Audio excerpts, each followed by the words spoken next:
Querida família, hoje é dia da festa de São Pio X, Papa e Confessor. Ele com certeza é um dos maiores papas que a igreja já teve. Ele nasceu com o nome de Giuseppe, que quer dizer José Melchior Sarto. Nasceu no dia 2 de junho de 1835, na aldeia de Ries, na província de Veneza, de pais humildes e notáveis por sua piedade. O ofício de Matinas de hoje, do breviário, nos conta que ele se matriculou entre os alunos do seminário de Pádua, onde demonstrou tanta devoção e sabedoria que foi ao mesmo tempo um exemplo para seus colegas e admiração para seus professores. Depois da ordenação sacerdotal, ele trabalhou vários anos. Primeiro como pároco na cidade de Tombolo, depois como pároco também na cidade em Salzano.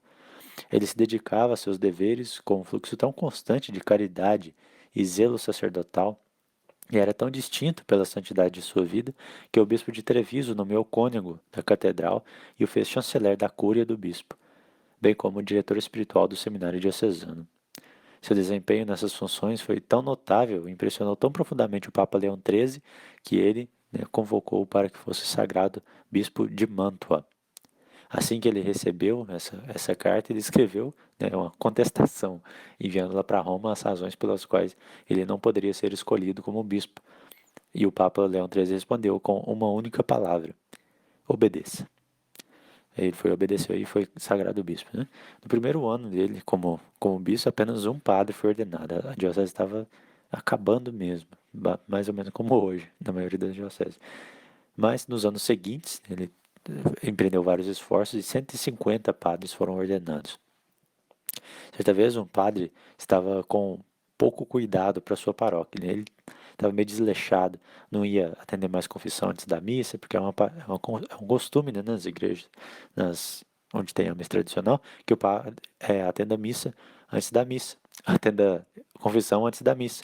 E esse padre não estava gostando mais, não, estava achando que era trabalho demais, e o bispo ficou sabendo.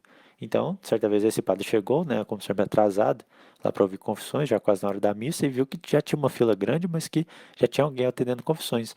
E ele, chegou lá no confessionário, puxou a cortininha e se deparou com ninguém menos que o seu bispo, né, o bispo Dom José Sarto. E ele já esperava, né, aquele xingamento vindo depois, a repreensão, essa repreensão nunca veio. Depois só o bispo foi e disse para ele, olha, quando o senhor precisar, né, pode me chamar aqui que eu estou pronto para te ajudar aqui a atender a paróquia, né, já que você estava muito ocupado. E o padre nunca mais chegou atrasado, né? Faltando nada que compõe um bom pastor, ele trabalhou especialmente para ensinar os jovens chamados ao sacerdócio, bem como promover o crescimento de associações piedosas e a beleza e dignidade do culto divino. Ele sempre afirmaria e promoveria as leis das quais depende a civilização cristã, e, embora levando uma vida de pobreza, nunca perdeu a oportunidade de aliviar o fardo da pobreza dos outros. Por seus grandes méritos, termina o breviário, foi nomeado cardeal e patriarca de Veneza. Depois da morte do Papa Leão XIII, quando os votos do colégio cardinalício começaram a aumentar em seu favor, ele tentou em vão, com súplicas e lágrimas, livrar-se de um fardo tão pesado. Por fim, ele cedeu às suas convicções, dizendo que aceitava a cruz. Assim, ele aceitou a coroa do sumo pontificado como realmente uma cruz, não como uma dignidade, oferecendo-se a Deus com um espírito resignado, mas firme. Ele disse assim, ó, porque os pontífices que sofreram mais pela igreja nos últimos séculos levaram o nome de Pio, e eu tomarei também esse nome. Por isso que ele tomou o nome de Pio X, que já tinha 9 Pios antes dele. Os papas tomam os mesmos nomes de seus antecessores para indicar sempre essa continuidade do papado. Né? Não é uma inovação, não é a cada novo papa é uma reversão do que fez o outro. Né? Não é como se viesse um papa e fizesse várias coisas, né, por exemplo, com relação à liturgia, e depois viesse outro e falasse, não, agora eu não gosto mais, e revertesse, né, todas as decisões do último Papa. Não é assim que funciona. Ele também, né, procurou mitigar ali algumas cerimônias papais para acabar com as palmas, né, as ocasiões de aplauso. Ele nunca sorriu enquanto ele foi Papa. A mesma seriedade nós encontramos também em Nosso Senhor no Evangelho. Não há espaço para brincar e perder tempo, né, ali como o vigário de Cristo na terra. Ele sabia a guerra que ele tinha entrado. Colocado na cadeira de Pedro, ele não desistiu de nada de seu antigo estilo de vida. Brilhou sobretudo na humildade, na simplicidade e na pobreza, de forma que soube escrever no seu último testamento: aspas, nasci na pobreza, vivi na pobreza, desejo morrer na pobreza. Fecha aspas. Sua humildade, porém, alimentou sua alma com força quando se tratava da glória de Deus, da liberdade da Santa Igreja e da salvação das almas. Um homem de temperamento forte e de propósito firme, ele governou a igreja com firmeza quando ela entrou no século XX e adornou a igreja, com seus ensinamentos brilhantes. Ele restaurou a música sacra, sua glória e dignidade imaculadas, né? Promoveu novamente o canto gregoriano. Ele estabeleceu Roma como o principal centro para o estudo da Sagrada Escritura e ordenou a reforma da Cúria Romana com grande sabedoria. O lema dele era restaurar tudo em Cristo, né?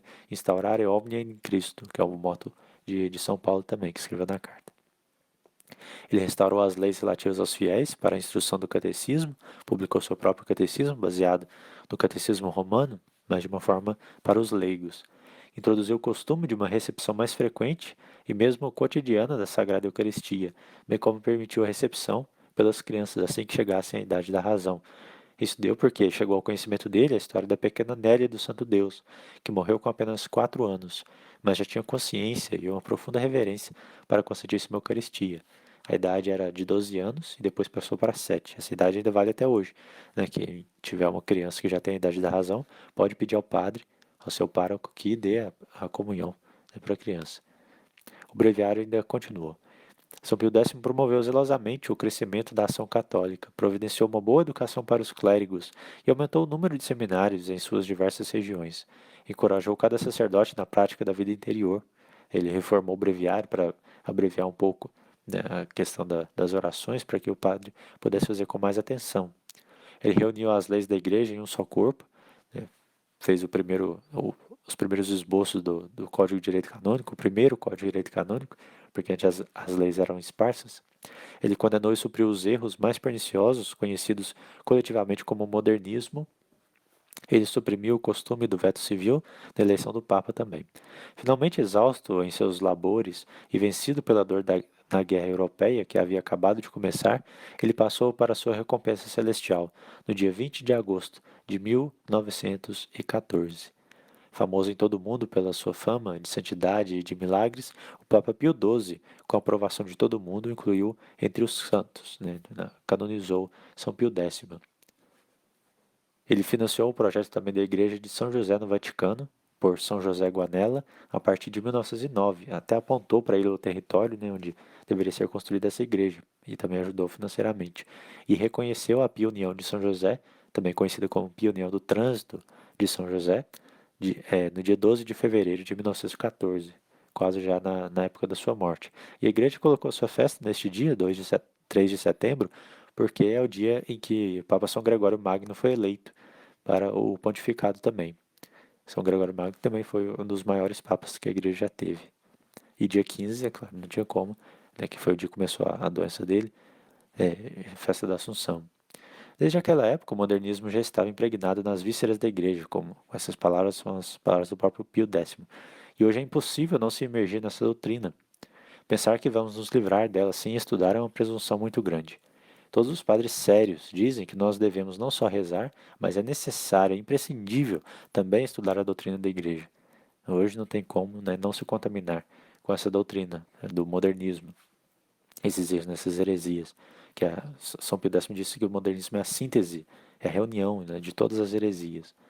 Por isso, São Pio X resumiu o Catecismo Romano e deu o Catecismo de Trento para o povo, conhecido como Catecismo Maior de São Pio X, que é um resumo, né, da doutrina. Ele tem coisas muito certas e muito fáceis de compreender, né?